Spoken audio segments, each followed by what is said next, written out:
മകളെ പിന്തുടർന്ന് ശല്യം ചെയ്ത് പ്രണയിക്കാൻ നടന്ന യുവാവിനെ യുവതിയുടെ മാതാപിതാക്കൾ അതിദാരുണമായി കുത്തിക്കൊലപ്പെടുത്തി. ബസ് സ്റ്റോപ്പിലും ഷോപ്പിങ്ങിനും എവിടെ പോയാലും ഇയാൾ യുവതിയെ പിന്തുടർന്ന് ശല്യം ചെയ്യുമായിരുന്നുവെന്നാണ് ആരോപണം. ഇടയ്ക്ക് യുവതി താല്പര്യമില്ലെന്ന് പറഞ്ഞിട്ടും ഇയാൾ ചെവികൊണ്ടില്ല. ഒടുവിൽ യുവതി വീട്ടിൽ പോയി പറഞ്ഞപ്പോഴാണ് നാടിനെ നടുക്കിയ ക്രൂര കൊലപാതകം അരങ്ങേറിയത്.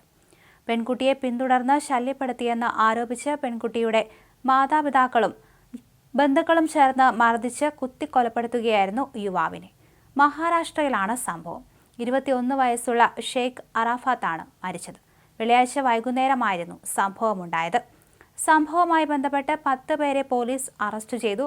പ്രതികൾ ഇയാളുടെ വീടിനടുത്ത് വെച്ച് വടികൊണ്ട് ചവിട്ടുകയും മർദ്ദിക്കുകയും തുടർന്ന് കുത്തിക്കൊലപ്പെടുത്തുകയുമായിരുന്നു. ആക്രമണത്തിനിടെ അറാഫത്തിനെ രക്ഷിക്കാനെത്തിയ അമ്മയെ മർദ്ദിച്ചു. പ്രദേശത്ത് തന്നെയാണ് യുവതി താമസിക്കുന്നത്. മാതാപിതാക്കളും ബന്ധുക്കളും ഉൾപ്പെടെയുള്ള പ്രതികൾ ഇരയെ പിന്തുടർന്ന് മർദ്ദിക്കുകയായിരുന്നു.